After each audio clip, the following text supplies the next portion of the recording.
6, de 1 a 8, diz assim a palavra do Senhor. Passado o sábado, Maria Madalena, Maria mãe de Tiago e Salomé compraram aromas para irem embalsamá-lo. E muito cedo, no primeiro dia da semana, ao despontar do sol, foram ao túmulo. Diziam umas às outras: quem nos removerá a pedra da entrada do túmulo? E olhando, viram a pedra que já estava removida, pois era muito grande. Entrando no túmulo, viram um jovem assentado ao lado direito, vestido de branco, e ficaram surpreendidas e atemorizadas. Ele, porém, lhes disse: não vos atemorizeis. Buscais a Jesus, o Nazareno, que foi crucificado. Ele ressuscitou, não está mais aqui. Vede o lugar onde o tinham posto. Mas ide, dizei a seus discípulos e a Pedro, que ele vai adiante de vós para a Galiléia. Lá o vereis, como ele vos disse. E saindo, elas fugiram do sepulcro, porque estavam possuídas de temor e de assombro e de medo. Não disseram nada a ninguém. Irmãos, nós estamos aqui agora diante do que nós poderíamos chamar de o momento triunfal da obra de Cristo. A ressurreição de Cristo, ela completa triunfalmente a morte do Senhor na cruz. Sem a ressurreição nós não teríamos boas novas. Sem a ressurreição nós teríamos más notícias. Teríamos más novas e não boas novas. É por isso que a ressurreição, ela está inserida no ápice da obra do Senhor. E nós precisamos entender, amados, que não podemos nos esquecer do significado da ressurreição para nós. Por vezes nós apenas lembramos que Cristo ressuscitou, mas não entendemos a profundidade disto. E eu começaria dizendo que a ressurreição, ela foi amplamente avisada pelo Senhor. Por exemplo, se nós olharmos e lembrarmos textos passados do Evangelho de Marcos, no capítulo 8, por exemplo, no verso 31, quando o Senhor disse aos discípulos, lá no início do ministério, então começou ele a ensinar-lhes que era necessário que o Filho do Homem sofresse muitas coisas, fosse rejeitado pelos anciãos, pelos principais sacerdotes e pelos escribas, fosse morto e que depois de 3 dias ressuscitasse. Se olharmos para o capítulo 9, no verso 9, vamos perceber ali o seguinte trecho: ao descerem do monte, ordenou-lhe Jesus que não divulgassem as coisas que tinham visto até o dia em que o Filho do Homem ressuscitasse dentre os mortos. No verso 31, nós encontramos, a partir do verso 30, e tendo partido dali, passavam pela Galiléia, e não queria que ninguém o soubesse, porque ensinava os seus discípulos e lhes dizia: o Filho do Homem será entregue nas mãos dos homens, e o matarão, mas 3 dias depois da sua morte, ressuscitará. Se nós formos para o capítulo 10, no verso 34, ainda do Evangelho de Marcos, nós vamos entender aqui o Senhor falando no verso 33, diz: eis que subimos para Jerusalém, e o Filho do Homem será entregue aos principais sacerdotes e aos escribas, condená-lo-ão à morte, e o entregarão aos gentios, hão de escarnecê-lo, cuspir nele, açoitá-lo e matá-lo, mas depois de 3 dias ressuscitará. E nós podemos perceber ainda no capítulo 14, no verso 28, quando o Senhor Jesus, ele fala, a partir do verso 27, então lhes disse Jesus: todos vós vos escandalizareis, porque está escrito: ferirei o pastor e as ovelhas ficarão dispersas, mas depois da minha ressurreição, irei adiante de vós para a Galiléia. O que nós estamos vendo aqui, irmãos, é um evento que o Senhor Jesus já havia ensinado reiteradas vezes aos seus discípulos.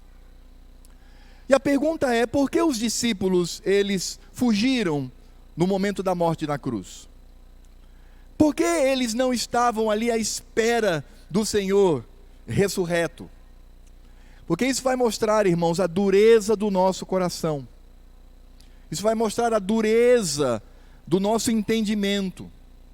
O Senhor Jesus falou várias vezes, e a palavra de Jesus é a palavra divina, é a palavra de Deus. Mas aquelas testemunhas, elas simplesmente ou não lembravam, o que eu acho pouco provável, ou simplesmente não creram. E o grande problema que nós encontramos acerca da ressurreição é crermos literalmente nesse evento que aconteceu na vida do Senhor Jesus. É por isso que a ressurreição, ela precisa ser vista como um fato histórico, e um fato histórico que possui testemunhas. Da mesma forma como, num determinado momento, um português veio aqui com uma nau chamado Pedro Álvares Cabral e aportou aqui. Da mesma maneira como um homem mau se levantou na Europa chamado Hitler e provocou uma das maiores carnificinas que existe na história, ou Stalin. Da mesma maneira como esses eventos são eventos históricos, a ressurreição de Cristo é um evento histórico. E isto ocorre porque a ressurreição do Senhor, ela é comprovada com testemunhas.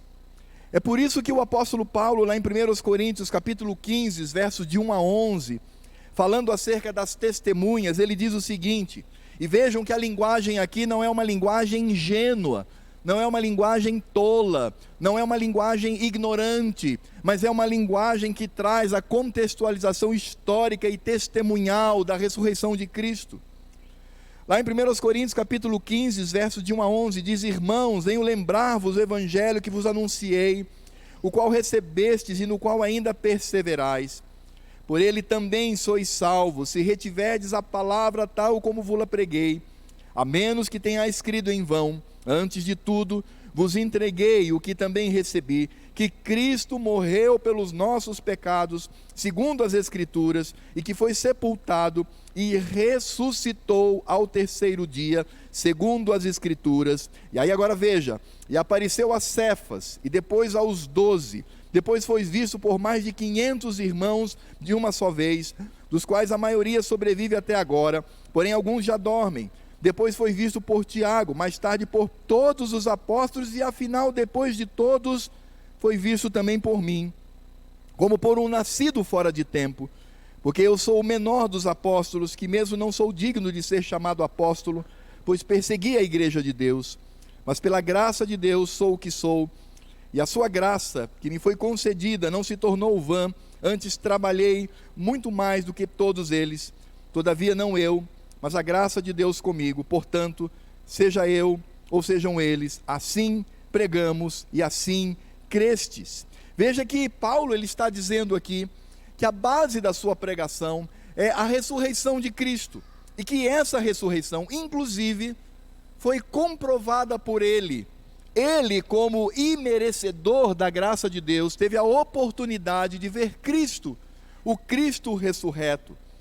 E veja, irmãos, que nesse sentido, as Escrituras Sagradas, elas não tratam a ressurreição como uma linguagem fantasiosa, como uma linguagem que não se insere na realidade, não é uma ficção, não é um romance. O que nós temos aqui é um fato histórico. A ressurreição de Cristo de fato aconteceu. E veja que poderíamos dizer, mas ela acontece num ambiente onde as pessoas, elas são meio tolinhas, elas acreditam em qualquer coisa. Hoje nós somos mais perspicazes, somos mais críticos, nós temos mais maturidade para reconhecer ou não um fato trazido nas Escrituras Sagradas, mas meus irmãos, não é assim. A ressurreição de Cristo, ela acontece mesmo diante das mentiras que são levantadas acerca deste evento. Preste atenção, em Mateus capítulo 27, do verso 62 ao 66, diz assim, preste atenção: no dia seguinte, que é o dia depois da preparação, reuniram-se os principais sacerdotes e os fariseus, preste atenção, dirigindo-se a Pilatos, disseram-lhe: Senhor, lembremos-nos de que aquele embusteiro, ele está se referindo a Jesus, lembremos-nos de que aquele embusteiro, aquele enganador, aquele mentiroso, enquanto vivia disse: depois de 3 dias ressuscitarei. Ordena, pois, que o sepulcro seja guardado com segurança até ao 3º dia, para não suceder que, vindo os discípulos, o roubem e depois digam ao povo: ressuscitou dos mortos. E será o último embuste, o último engano, a última mentira, pior que o primeiro. Disse-lhe Pilatos: aí tendes uma escolta, ide e guardai o sepulcro como bem vos parecer. Indo eles, montaram guarda ao sepulcro, selando a pedra e deixando ali a escolta. Eles selaram, e eles fizeram isso porque os líderes religiosos diziam: aquele malandro, aquele embusteiro, aquele mentiroso diz que iria ressuscitar, e quem garante que os seus discípulos fanáticos não roubem o seu corpo e depois digam que ele ressuscitou? Então a guarda romana colocou ali uma escolta para impedir o roubo. Mas quando nós vamos para o capítulo 28, de 11 a 15 de Mateus, com a ressurreição de Cristo, encontramos o seguinte relato: e indo elas, eis que alguns da guarda foram à cidade e contaram aos principais sacerdotes tudo o que sucedera, ou seja, a ressurreição de Cristo. Reunindo-se eles em conselho com os anciãos, deram grande soma de dinheiro aos soldados, recomendando-lhes que dissessem: vieram de noite os discípulos dele e o roubaram enquanto dormíamos. Caso isto chegue ao conhecimento do governador, nós o persuadiremos, melhor dizendo, e vos poremos em segurança. Eles, recebendo o dinheiro, fizeram como estavam instruídos. Esta versão do roubo do corpo de Cristo, como embuste para a pregação sobre a ressurreição, essa versão divulgou-se entre os judeus até ao dia de hoje. Nós não estamos lidando com pessoas tolas. Nós estamos lidando com pessoas que são semelhantes a nós. Inclusive, quando eles dizem aos guardas: não se preocupem, deixem o governador conosco, o que ele está dizendo é porque eles poderiam ser mortos, porque havia uma escolta para evitar o roubo do corpo de Cristo, e se eles chegassem com essa versão, Pilatos mandaria matá-los, mas aí os anciãos entrariam com seu prestígio, conversariam com o governador, talvez dissessem em secreto a verdade, mas disseminaram mentiras. Na época da pregação do Evangelho, quando Paulo está a pregar, quando os apóstolos estão a pregar, quando a igreja está crescendo, quando o povo está se convertendo, existia uma narrativa dizendo que Cristo não ressuscitou e que o seu corpo foi roubado. Também, quando nós olhamos a ressurreição como um fato histórico e com testemunhas, isso também vem de encontro à incredulidade do povo. Aqui mesmo, no Evangelho de Marcos, no capítulo 16, quando nós olhamos do verso 9 ao verso 14, ele diz assim: havendo ele ressuscitado de manhã cedo, no primeiro dia da semana, apareceu primeiro a Maria Madalena, da qual expelira 7 demônios, e partindo ela, foi anunciá-lo àqueles que, tendo sido companheiros de Jesus, se achavam tristes e choravam. Estes, ouvindo que ele vivia e que fora visto por ela, não acreditaram. Depois disso, manifestou-se em outra forma a 2 deles que estavam de caminho para o campo, e indo eles o anunciaram aos demais, mas também a estes 2 eles não deram crédito. Finalmente apareceu Jesus aos 12 quando estava à mesa e censurou-lhes a incredulidade e dureza de coração, porque não deram crédito, não acreditaram aos que o tinham visto já ressuscitado. Irmãos, o coração do homem é o mesmo. O coração do homem é idêntico. E é por isso que quando nós percebemos uma obra satânica e pecaminosa de, através com mentiras, negar a ressurreição de Cristo, percebemos que isso acontece no momento e pelos próprios discípulos que depois veriam a Cristo e seriam persuadidos e até dissuadidos com relação à ressurreição do Senhor. Por isso, quando nós olhamos para esse discursozinho, me permitam e desculpem ao mesmo tempo a expressão grosseira, esse discursozinho mequetrefe, baseado no iluminismo, no racionalismo, no positivismo, no marxismo, esses discursos satânicos, carnais, pecaminosos. Quando você entra numa universidade, você vai perceber que a esmagadora maioria se ri quando se fala acerca da ressurreição de Cristo. E por quê? Porque de fato o coração do homem é assim. Mas nada pode retirar de nós a consciência de que Cristo ressuscitou, senão poderemos fazer a seguinte pergunta essa que não é feita originalmente por mim, mas por um historiador norte-americano chamado Josh McDowell. Josh McDowell faz a seguinte pergunta: como é que a ressurreição pode ser uma mentira, quando aqueles que afirmaram ter testemunhado acerca de Cristo ressurreto, morreram por causa dessa mensagem, foram mortos brutalmente?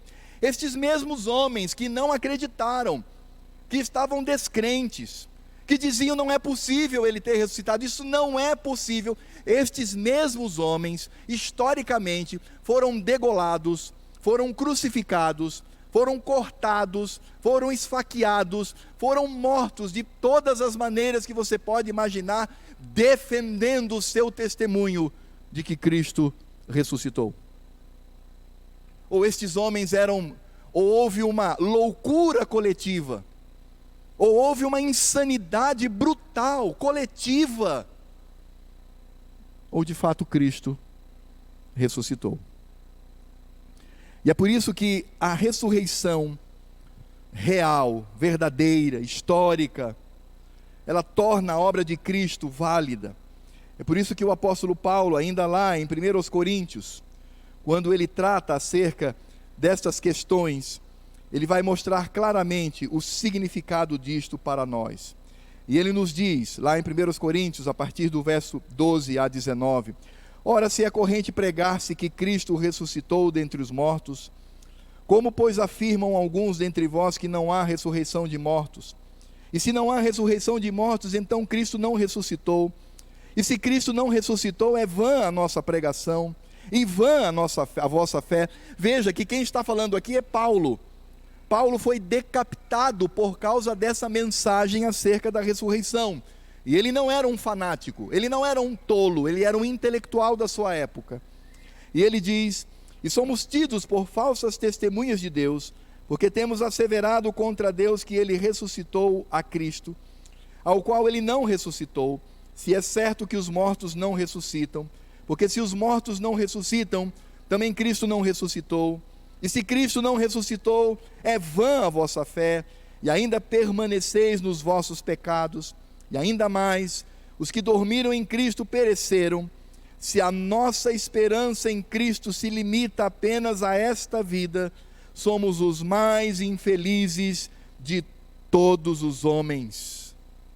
É por isso que a ressurreição, ela vai sim, de fato, tornar a obra de Cristo como obra redentora, obra divina. E veja que a ressurreição de Cristo, ela também nos atinge em cheio.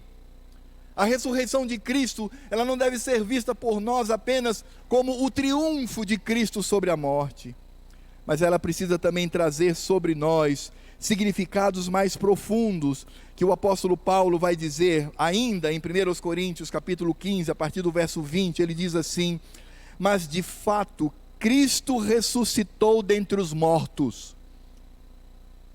Volto a dizer, irmãos, ele morreu por causa disso. Ele foi morto pelo Império Romano por causa desta mensagem, sendo ele as primícias dos que dormem, visto que a morte veio por um homem, também por um homem veio a ressurreição dos mortos. Porque assim como em Adão todos morrem, assim também todos serão vivificados em Cristo. Cada um, porém, por sua própria ordem: Cristo, as primícias, depois os que são de Cristo na sua vinda. E então virá o fim, quando ele entregar o reino ao Deus e Pai, quando houver destruído todo o principado, bem como toda a potestade e poder, porque convém que ele reine até que haja posto todos os inimigos debaixo dos pés. O último inimigo a ser destruído é a morte, porque todas as coisas sujeitou debaixo dos pés. E quando diz que todas as coisas lhe estão sujeitas, certamente exclui aquele que tudo lhe subordinou, que é Deus Pai. Quando, porém, todas estas coisas lhe estiverem sujeitas a Cristo, então o próprio Filho, o próprio Cristo, também se sujeitará àquele que todas as coisas lhe sujeitou, para que Deus seja tudo em todos. E é por isso que, ao olharmos para a ressurreição de Cristo, ela aponta para a nossa vida futura, a nossa eternidade, a ressurreição que teremos, a transformação dos corpos daqueles que estiverem vivos. E é com base nessa mensagem que o apóstolo Paulo, ele nos alerta, dizendo que ela deve ser para nós grande motivação, deve ser a grande motivação do nosso coração. É por isso que, ao falar sobre a ressurreição, ele encerra o capítulo 15 de 1 Coríntios dizendo: graças a Deus que nos dá a vitória por intermédio de nosso Senhor Jesus Cristo. Portanto, meus amados irmãos, sede firmes, inabaláveis, sempre abundantes na obra do Senhor, sabendo que no Senhor o vosso trabalho não é vão. E por que não é vão? Porque é para Cristo. E quem é Cristo? Foi aquele que morreu na cruz e ressuscitou. Isto é ressurreição. A ressurreição não é apenas um evento do Evangelho, mas é o evento do Evangelho. É na ressurreição e pela morte de Cristo que somos remidos e somos impelidos a sermos testemunhas desta ressurreição.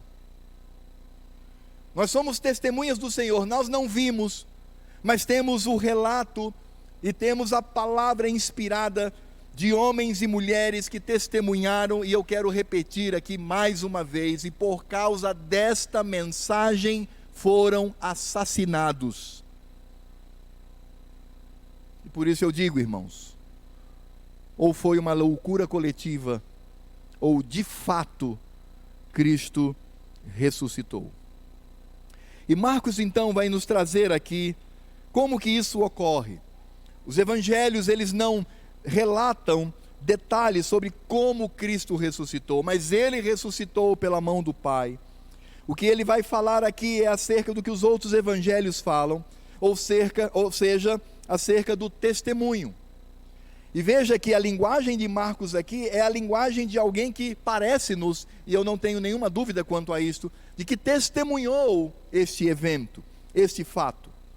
Quando nós olhamos, por exemplo, a questão das mulheres, que vai do verso 1 ao verso 3, Marcos vai nos dizer que elas foram para embalsamar a Cristo. Na verdade, essa tradução embalsamar, ela traz um pouco de confusão. Na verdade, Cristo já estava embalsamado. Quando José de Arimateia o tira da cruz, compra um grande lençol de linho, virgem, novo, e enrola o corpo e coloca ali no túmulo. Na verdade, o que essas mulheres iriam fazer era untar o corpo de Cristo com óleos aromáticos. Isso não era para preservar o corpo, isto era como uma homenagem póstuma. Elas estavam dispostas a entrar naquele túmulo e prestar a sua última homenagem ao Mestre. E vale ressaltar que esse serviço e esse trabalho deveria ter sido feito pelos homens. Os homens deveriam ter feito isto, como seguidores de Cristo, mas como foram covardes, omissos, preguiçosos, as mulheres então tomam essa iniciativa honrosa de ir ali para prestar esta última homenagem ao Senhor. Marcos nos diz, como todos os evangelhos, o momento do dia era a madrugada, era a aurora, é aquele momento escuro em que, depois de algum tempo, pouquíssimo tempo, o sol começa a surgir. E aí vem uma imagem que eu acredito que deve existir como manifestação poética desse evento. Era trevas profundas, porque muitos dizem que instantes antes da aurora é o momento mais escuro da noite. mas o sol desponta. Elas de fato viviam nas trevas da morte de Cristo. Estavam desanimadas, estavam tristes, mas não esperavam que o sol da ressurreição, o brilho da vida, iria raiar sobre elas. E as Escrituras nos dizem que ela tinha uma preocupação: quem vai rolar a pedra? Este túmulo é um túmulo bastante comum na época em que Cristo morreu. Eles escavavam uma rocha e somente pessoas riquíssimas podiam fazer isso. Por isso que Cristo, na sua morte, esteve com um rico. Eles escavavam a rocha, depois então eles talhavam uma roda gigantesca, redonda, e colocavam ainda na rocha encrustado um trilho para que essa pedra ela rolasse. Então eles rolavam a pedra pesadíssima, vários homens tinham que fazer isso, e colocavam um cálcio, porque ela estava num declive. Colocavam ali o corpo, depois retiravam o cálcio, essa pedra pesada rolava e selava o túmulo. E essas mulheres dizem: e agora, como vamos fazer? Queremos prestar essa última homenagem ao nosso mestre que está morto, mas não há ninguém que possa rolar essa pedra. Mas, amados, que grande surpresa! A partir do verso 4 e verso 5, Marcos nos diz que a primeira surpresa que elas têm é o fato de que a pedra estava removida. Ela não estava mais tapando, mas ela estava acima, talvez novamente com um cálcio, ou sendo ali preservada miraculosamente, não sabemos, mas a pedra havia sido rolada. E quando elas entram então no túmulo, na câmara mais íntima, elas descobrem que o corpo não estava lá, e elas têm então a visão de um jovem, de um homem vestido de branco. É impressionante e é importante ressaltar que, na verdade, com base em todos os evangelhos, não era apenas um rapaz, eram dois. A questão é que Marcos utiliza aqui um estilo muito comum na sua época. Ele enfatiza aquele que fala, por isso ele se refere àquele, mas eram dois estavam ali. E quando nós olhamos para o fato de que dois anjos, e eram de fato anjos do Senhor, porque Mateus atesta isso dizendo que eram mensageiros de Javé, mensageiros do Senhor, eram anjos que estavam ali, estavam em número de dois, porque no Velho Testamento diz que todo testemunho deve ser lacrado com 2 ou 3 testemunhas. Portanto, o Senhor Deus está cumprindo à risca tudo que ele havia determinado no Velho Testamento. 2 testemunhas para sancionarem o fato de que aquele corpo não foi roubado, mas de que Cristo ressuscitou. E aí, irmãos, quando nós olhamos para este momento da narrativa de Marcos, quando no verso 4 diz: e olhando viram que a pedra já estava removida, pois era muito grande. No verso 5, entrando no túmulo, viram um jovem assentado ao lado direito, vestido de branco, e ficaram surpreendidas e atemorizadas. A partir deste momento, temos a pregação do Evangelho. Aquelas mulheres ouviram o Evangelho do Senhor, e o Evangelho em seu conteúdo está aqui, verso 6. Ele, porém, lhes disse: não vos atemorizeis, buscais a Jesus, o Nazareno, que foi crucificado. Ele ressuscitou, não está mais aqui. Vede o lugar onde o tinham posto. Mas ide, dizei a seus discípulos e a Pedro, que ele vai adiante de vós para a Galiléia, lá o vereis, como ele vos disse. Irmãos, que mensagem, que poder percebemos aqui do Evangelho, que aquelas mulheres deveriam ter sido os homens, mas perderam essa bênção pela sua omissão e covardia. E as mulheres ali estão diante do primeiro relato, o primeiro testemunho, a primeira pregação do Evangelho após a ressurreição de Cristo.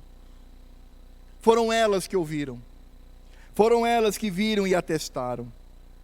E essa mensagem, ela está dividida da seguinte maneira: a primeira frase que o anjo diz àquelas mulheres é: não vos atemorizeis, não tenham medo, não fiquem apavoradas. E nós vamos perceber que aqui o Evangelho traz a mensagem da redenção. Sabe por quê?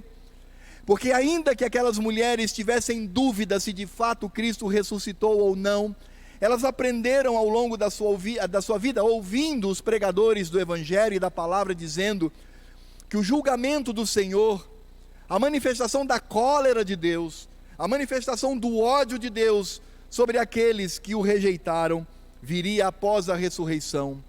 E certamente aquelas mulheres, elas se lembravam do que Jesus havia dito, e quem sabe no coração delas estava o sentimento de que se de fato Cristo ressuscitou, agora virá o grande juízo, virá a grande cólera do Senhor, o dia do desespero.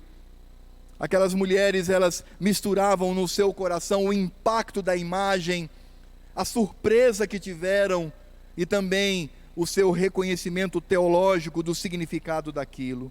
Os judeus sabiam disso, os judeus falavam isso. Após a ressurreição, essa ressurreição vai antecipar de imediato o dia da cólera de Deus, do juízo de Deus, que julgará todas as nações. Mas, meus amados, aqueles anjos, quando dizem não vos atemorizeis, eles estão praticamente dizendo que aquele momento não era o momento do anúncio do juízo merecido, mas eles estavam anunciando a redenção imerecida vinda da parte de Cristo. Não temam, não há o que temer. O juízo merecido por vocês, pecadoras, não virá. Esta ressurreição ainda não anuncia este momento em que o Senhor Deus julgará todas as nações, não. Mas este ato de Deus está mostrando a redenção imerecida que vocês possuem sobre a vida de vocês. E a mensagem da ressurreição é esta: não temam, Cristo ressuscitou para que tivéssemos redenção nele, para que fôssemos salvos da ira do Senhor, para que fôssemos libertos daquilo que de fato merecemos, para receber sobre nós o imerecido, o amor de Deus sobre nós. Em seguida, aquele anjo disse: buscai a Jesus, o Nazareno, que foi crucificado, ele ressuscitou, não está mais aqui, vede o lugar onde o tinham posto. E se essa mensagem do Evangelho para aquelas mulheres foi a mensagem da redenção, da paz, essa mensagem também foi da esperança real que temos em Cristo Jesus. Quando eles afirmam essa frase, aqueles anjos sabiam que aquelas mulheres elas buscavam um corpo, um cadáver. E eles sabiam o que elas iriam fazer, iriam prestar a sua última homenagem, untando aquele cadáver com ervas aromáticas e óleo com cheiro bom. Aquele anjo também sabia que aquelas mulheres não erraram o lugar, não erraram o túmulo, porque os irmãos se lembram que desde o momento em que Cristo é sepultado, elas estão vigilantes, olhando, marcando, e elas sabiam que ali era o lugar, e os anjos sabiam que aquelas mulheres não estavam equivocadas. Aquelas mulheres, elas tinham certeza e estavam corretas quanto ao que elas buscavam, o que elas deveriam fazer e o lugar onde deveriam ir. Mas aquelas mulheres estavam equivocadas apenas num ponto. Estavam equivocadas quanto ao propósito delas estarem ali. O propósito delas era contemplar pela última vez o corpo do seu mestre, contemplar um cadáver em putrefação, o defunto, aquele que não tem vida, aquele que não fala, não anda, não ensina. E elas estavam ali para prestar essa última homenagem. Nisto elas estavam equivocadas, porque a mensagem do anjo é de que a morte fora vencida, o túmulo estava vazio. O cerne do Evangelho está nessa frase, quando eles disseram: buscai a Jesus, o Nazareno, que foi crucificado, ele ressuscitou, não está mais aqui, vede o lugar onde o tinham posto. Essa mensagem traz o seu cerne, o Jesus crucificado, que transparece a morte, a escuridão, o desespero, agora ressuscitou, é vida, é luz, é esperança. Da morte suscita a vida, e somente o Senhor podia fazê-lo. Por isso é mensagem de esperança. O próprio Cristo, se referindo à sua ressurreição, ele menciona o profeta Jonas. E nós sabemos que o profeta Jonas, ao sair do ventre daquele peixe, que simbolizava o mundo dos mortos, e a saída dele do mundo dos mortos, ele foi para Nínive, a terrível Nínive, a pecadora Nínive, levar o evangelho de esperança, e toda aquela cidade, todo aquele povo foi alcançado pela graça, pela misericórdia e pelo amor de Cristo. É por isso que os eleitos de Deus sabem que desde Adão até o último eleito a se converter, estão todos remidos pela obra de Cristo, porque ele não está mais no túmulo, ele não está mais morto, ele viveu, ele ressuscitou e venceu a morte, para trazer àquelas mulheres e aos seus discípulos a esperança real da redenção, da morte vencida para a vida triunfante. Em seguida, ainda a pregar o evangelho, aquele anjo diz para aquelas mulheres: ele vai adiante de vós para a Galileia. Irmãos, aqui, como nós já vimos, além dessa mensagem redentiva e de paz, além dessa mensagem de esperança real, o que nós temos aqui é uma mensagem de encorajamento e renovação. Isto é o significado também da ressurreição na vida daquelas mulheres que ouviam o evangelho. A palavra que é utilizada por Marcos, ele vai adiante de vós para a Galileia, é uma palavra também aplicada diretamente ao ofício do pastor de ovelhas, no sentido de que o pastor vai à frente, e o pastor indo à frente, conduzindo o seu rebanho, conduz esse rebanho em segurança e paz. E a pergunta que nós devemos fazer é: Cristo foi lá e aguardava as suas ovelhas, a pergunta é: por que a Galileia? Por que Cristo não foi ao templo? Porque ali ele não chamou os seus discípulos e os comissionou. Sabe, irmãos, nós vamos entender isso quando nós olharmos para Marcos, no capítulo 1, do verso 14 ao verso 20. E nós vamos entender um pouco do porquê da Galileia. Porque aqui em Marcos, no capítulo 1, a partir do verso 14, diz assim: depois de João ter sido preso, foi Jesus para a Galileia pregando o evangelho de Deus. Foi para onde? Para a Galileia, pregando o evangelho de Deus, dizendo: o tempo está cumprido e o reino de Deus está próximo, está ao seu alcance, arrependei-vos e crede no evangelho. Caminhando junto ao mar da Galileia, viu os irmãos Simão e André, que lançavam a rede ao mar, porque eram pescadores. Disse-lhe Jesus: vinde após mim, e eu vos farei pescadores de homens. Então eles deixaram imediatamente as redes e o seguiram. Pouco mais adiante viu Tiago, filho de Zebedeu, e João seu irmão, que estavam no barco consertando as redes, e logo chamou, deixando eles no barco, a seu pai Zebedeu com os empregados, seguiram após Jesus, e Jesus começou a transformar estes homens em pescadores de homens. A Galileia foi o quartel-general de Cristo. Na Galileia, esses homens foram preparados, ensinados, comissionados para pregar em derredor, para pregar ali na circunvizinhança, para pregar aos povos que estavam agregados àquela região. Ali Cristo os comissiona. E a pergunta continua: então por que novamente a Galileia? Porque agora o Senhor Jesus vai dizer que estes homens, eles não vão mais pregar o evangelho aos pecadores ao redor, mas agora eles farão isso a todas as nações. É por isso que em Marcos 16, nos versos 15 e 16 diz assim: disse-lhe Jesus: ide por todo o mundo e pregai o evangelho a toda criatura. Quem crer e for batizado será salvo, quem porém não crer será condenado.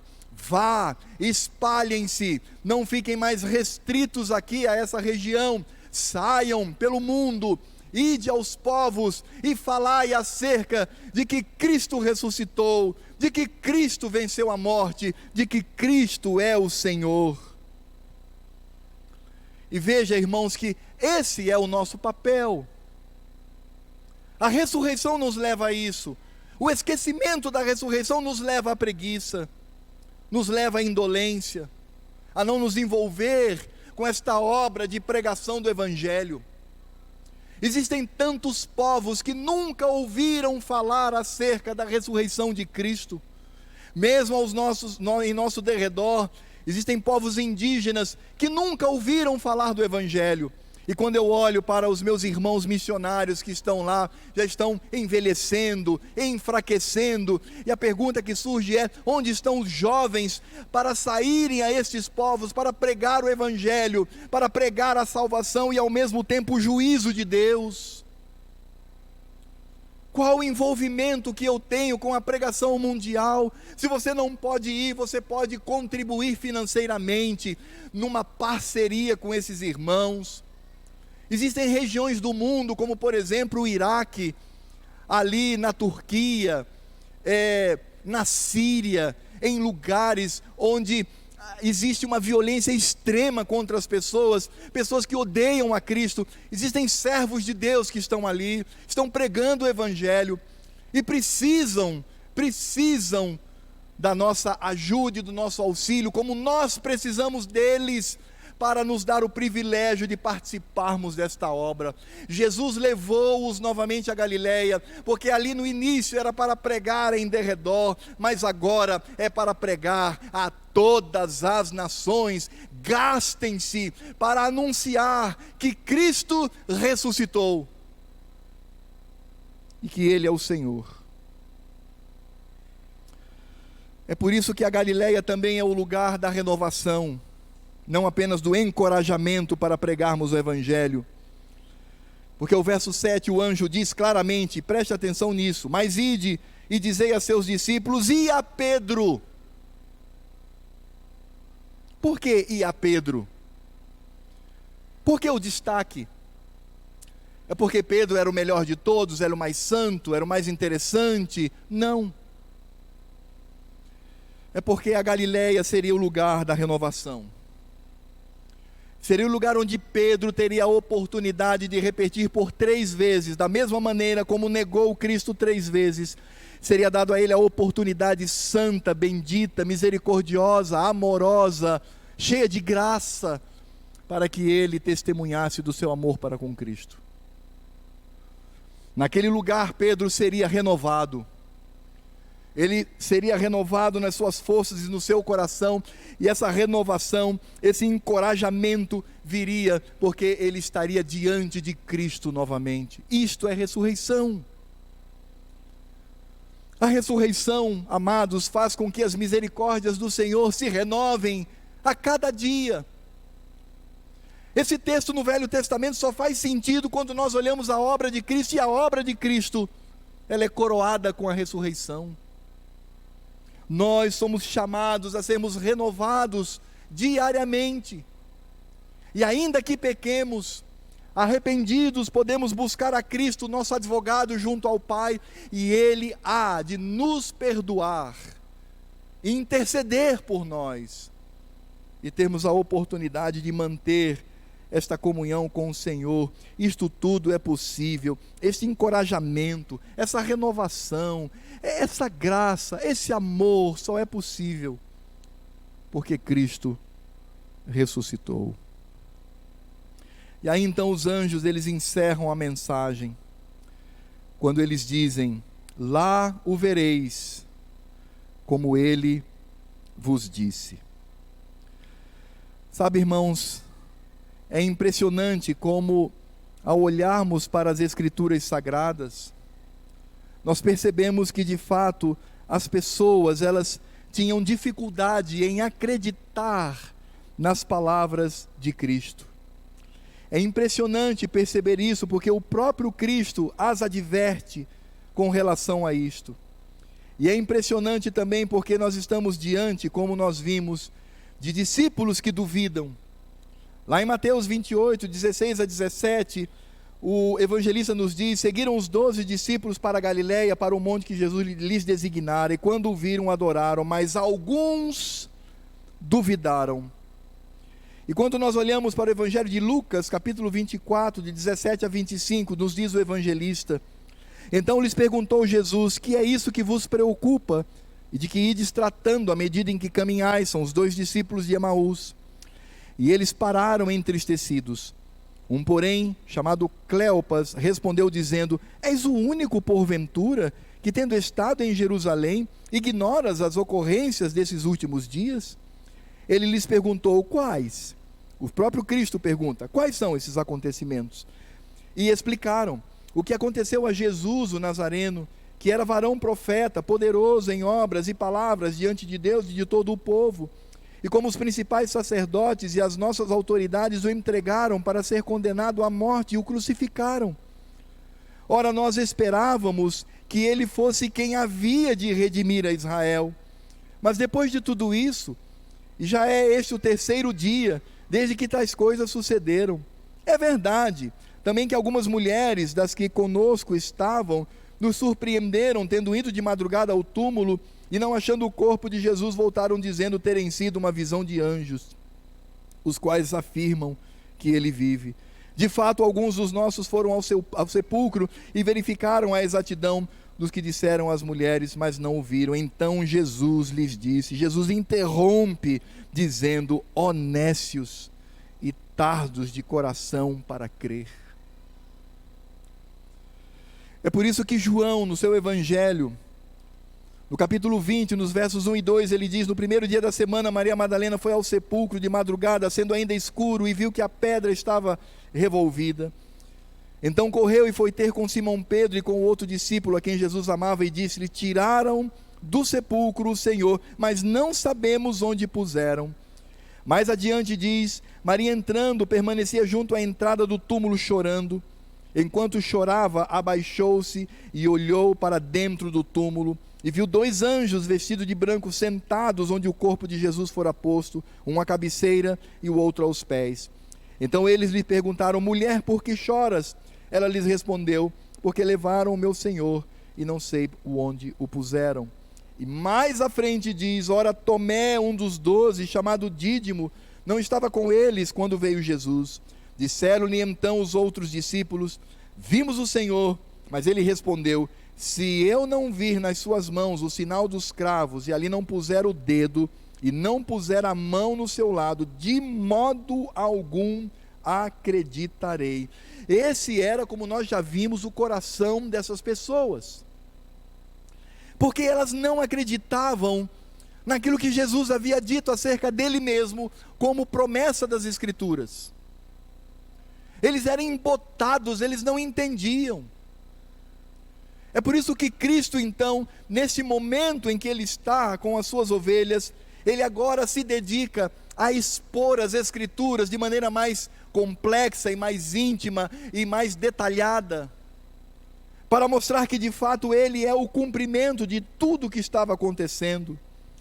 E eu ressalto aqui Lucas, no capítulo 24, de 25 a 27, quando diz: então lhes disse Jesus: ó nécios e tardos de coração para crer tudo que os profetas disseram, porventura não convinha que o Cristo padecesse e entrasse na sua glória? E começando por Moisés, discorrendo por todos os profetas, expunha-lhes o que a seu respeito constava em todas as Escrituras. E lá no verso 44 a 47 diz: a seguir Jesus lhes disse: são estas as palavras que eu vos falei, estando ainda convosco. Importa se cumprisse tudo o que de mim está escrito na lei de Moisés, nos profetas e nos salmos. Então lhes abriu o entendimento para compreenderem as Escrituras, e lhes disse: assim está escrito, que o Cristo havia de padecer e ressuscitar dentre os mortos no 3º dia, e que em seu nome se pregasse arrependimento para a remissão de pecado a todas as nações, começando de Jerusalém. Quando os anjos dizem àquelas mulheres: veja, Cristo está na Galileia, lá o vereis como ele disse. Mais uma vez, a pregação do Evangelho afirma que Cristo é aquele prometido nas Escrituras sagradas. Que o Velho Testamento não é apenas uma parte das Escrituras para falar de moralidade apenas, de ética, de comportamento, ou trazer a história de uma nação eleita, Israel. Não, o Velho Testamento existe como palavra de Cristo para falar acerca dele. É por isso que, se nós não conseguimos ver Cristo no Velho Testamento, estamos muito parecidos com esses discípulos. Porque se o Senhor afirma, Ele faz.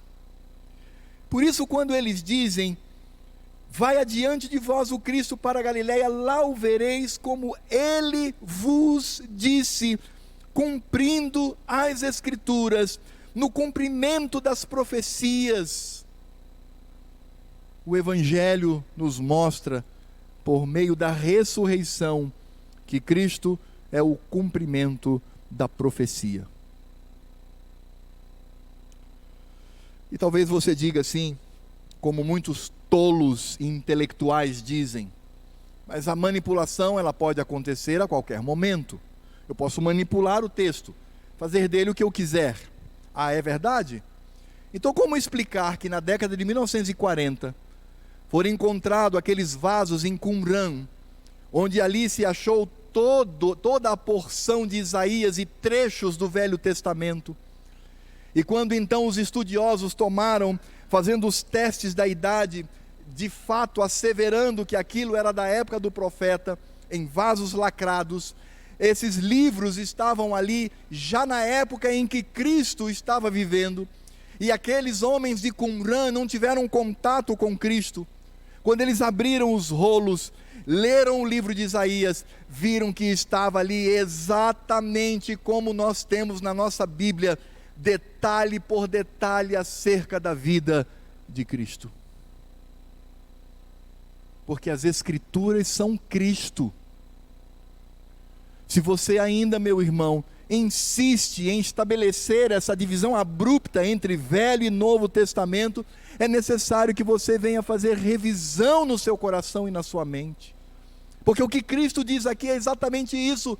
Moisés, os profetas, Salmos, toda a Escritura atesta acerca de mim. E não há nenhuma porção nas Escrituras que se furte de apresentar Cristo. Por isso, ainda que se pregue no Velho Testamento, nós devemos pregar a Cristo. Por isso eu tenho muita dificuldade com essa tendência que veio lá dos Estados Unidos, de você traduzir só o Novo Testamento e distribuir. Não! Isso é pela metade. Isso é rasgar as Escrituras ao meio. Você tem que apresentar todas as Escrituras, porque elas atestam acerca de Cristo Jesus, e por isso temos esta convicção. O anjo disse: lá o vereis como ele vos disse, e de fato Cristo cumpre as Escrituras. Marcos nos diz no verso 8 que aquelas mulheres saíram e fugiram do sepulcro porque estavam possuídas de temor e de assombro. Não foi fácil essa cena. Não é fácil perceber o que essas mulheres perceberam, e viram, e ouviram. As Escrituras dizem que, e de medo nada disseram a ninguém. E é impressionante perceber, irmãos, como de fato a notícia do Evangelho também deve gerar no nosso coração esse espanto acerca do poder de Deus e do poder de Cristo. E quais são as aplicações que eu gostaria de trazer aqui nessa noite acerca da mensagem da ressurreição? Em primeiro lugar, meus amados, a ressurreição é uma verdade que o mundo e o diabo tentam destruir desde o momento em que Cristo ressuscitou. Você é aluno da universidade? Você é aluno do ensino médio? Você tem ouvido o que seus professores dizem acerca da ressurreição de Cristo? Lembre-se, isso vem como um projeto malévolo para manter cegos aqueles cujos olhos estão furados. De fato, nós cremos que o Senhor ressuscitou. Quando você estiver na sua aula de biologia, de matemática, de história, de filosofia, seja o que for, e você perceber que o assunto a ser tratado ali de forma jocosa e desrespeitosa é acerca dos milagres e da ressurreição de Cristo, levante a sua voz, não seja covarde, levante a sua voz e diga: vocês podem dizer o que vocês quiserem, mas isso não muda o fato de que Cristo ressuscitou, e de que Ele é Senhor sobre todas as coisas. A ressurreição, irmãos, retira de nós todo o medo, porque ao olharmos para a ressurreição de Cristo, percebemos que o que está sobre nós é a redenção e a promessa do Senhor. Se você morrer antes da vinda de Cristo, você vai ressuscitar. Se você estiver vivo, seu corpo será transformado, e nós seremos adaptados e teremos o mesmo corpo de Cristo, com a mesma estrutura, para viver a eternidade. Este corpo que não possui limites, que não é mais abatido pela morte, que traz esperança real. Nós teremos esse corpo, você terá esse corpo glorificado, meu irmão. Você terá esse corpo glorificado, minha irmã, porque Cristo ressuscitou. A ressurreição de Cristo, irmãos, deve nos dar esperança profunda e real. É isso que a ressurreição, a mensagem da ressurreição deve fazer no coração, no meu e no seu. Deve trazer a esperança de que passamos da morte para a vida.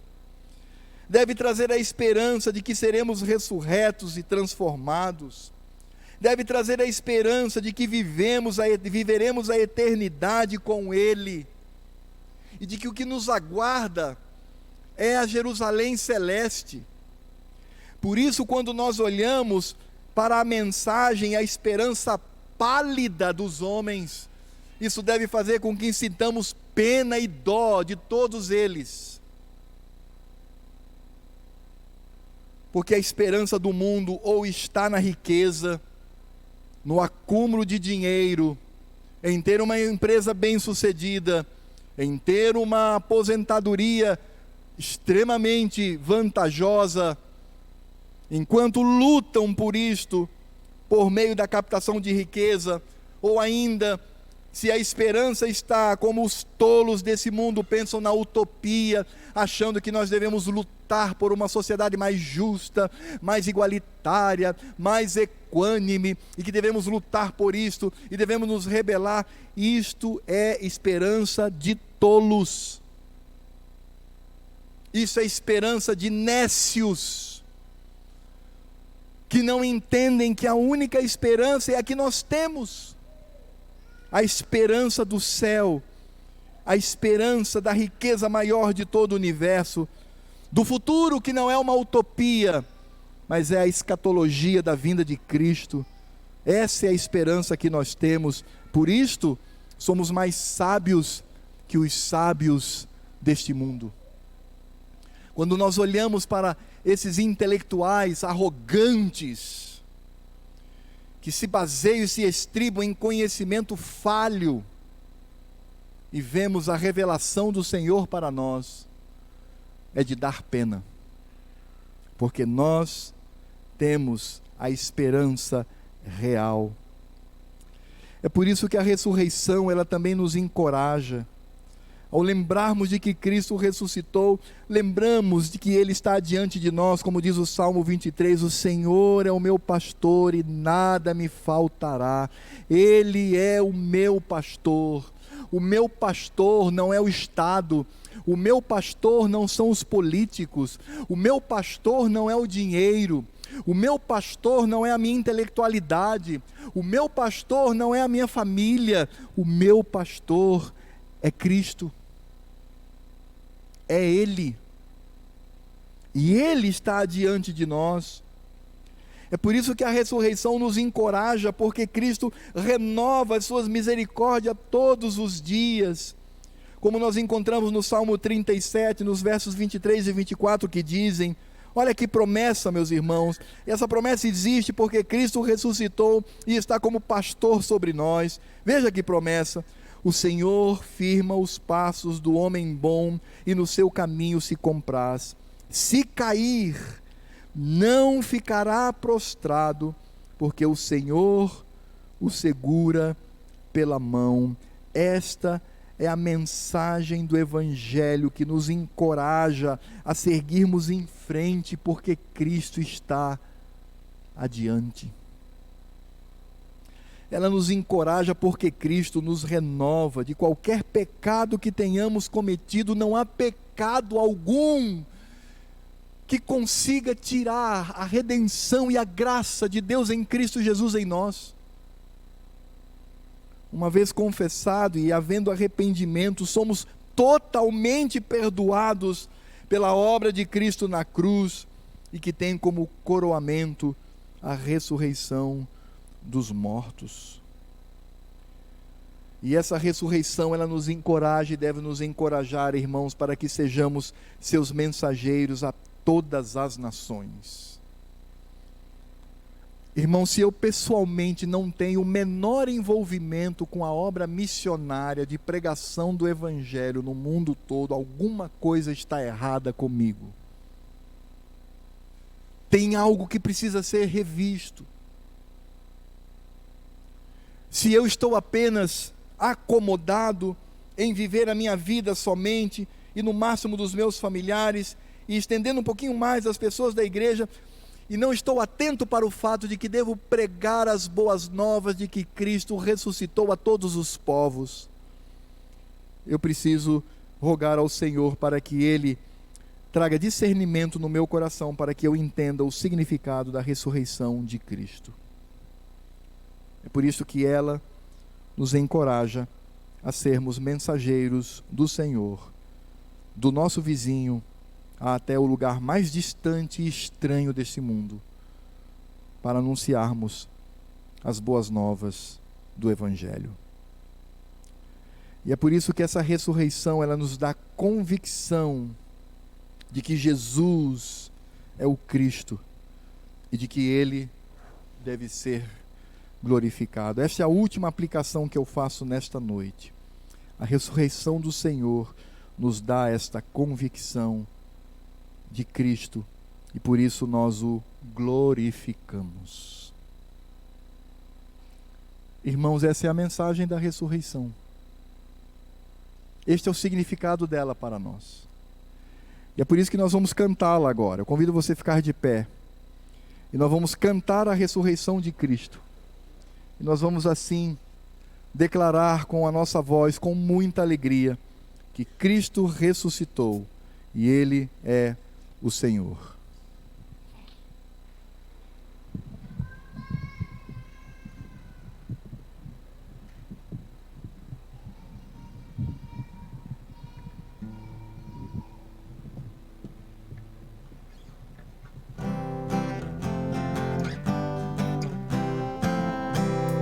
Cristo já ressuscitou, aleluia, sobre a morte triunfou, aleluia, tudo consumado está, aleluia, salvação de graça dá.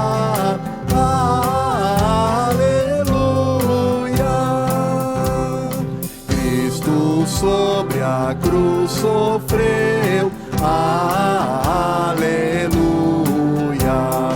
e por nós ali morreu, aleluia, mas agora vivo está.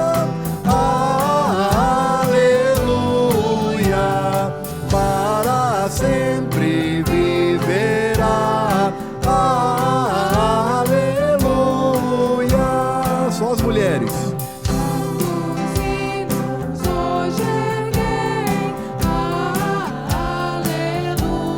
Os homens. A Jesus o grande Rei, aleluia. Todos. Ressurgiu e é vencedor, aleluia. Toda a glória ao Redentor, aleluia.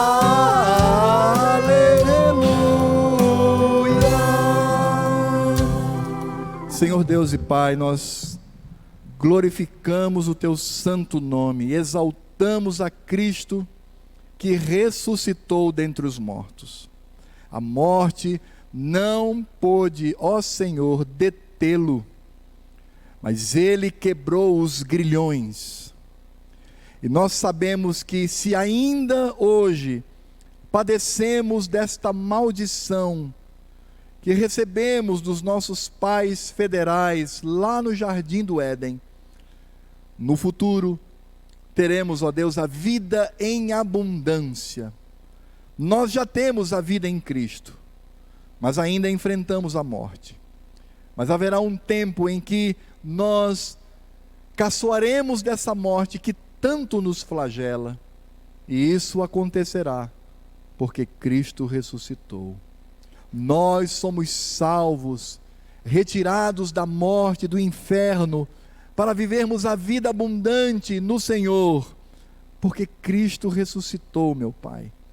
Nós estamos aqui reunidos, neste dia que é o primeiro dia da semana, quando aqui prestamos este culto ao Teu Filho amado, Cristo Jesus, porque Ele ressuscitou, meu Pai. E nós devemos estar sempre ao Senhor motivados a levar esse evangelho a todos os rincões, a todos os lugares do mundo, anunciando que Cristo ressuscitou. Ó Deus, muito obrigado. Que nesta semana nos alegremos, tenhamos a mesma alegria daqueles discípulos que, quando foram convencidos da ressurreição de Cristo, encheram o seu coração de alegria, encheram o seu coração de regozijo. Ó Senhor, que ao longo desta semana tenhamos no coração esta mensagem: Cristo ressuscitou, meu Senhor e Redentor vive. Que esta seja, ó Pai, a mensagem a nos perseguir amorosamente ao longo desta semana. E agora que a graça do Senhor Jesus, o Cristo ressurreto, o amor de Deus Pai, a comunhão, a consolação e toda a obra do Espírito Santo estejam sobre a vida deste pequenino rebanho aqui reunido e sobre todo o pequenino rebanho de Cristo espalhado por esta terra que hoje celebra a ressurreição de Cristo. E que isto aconteça até a vinda do Senhor, quando certamente nos levará para termos vida eterna, com o corpo transformado e glorificado. E nós iremos experimentar esta glória em nós, que é a ressurreição e a glorificação do corpo. Maranata, vem, Senhor Jesus, e nos leva para si, para que de fato vivamos esta esperança real e firme, quando atravessaremos os portais da eternidade e habitaremos contigo para todo o sempre. Amém. Pode sentar, meu querido.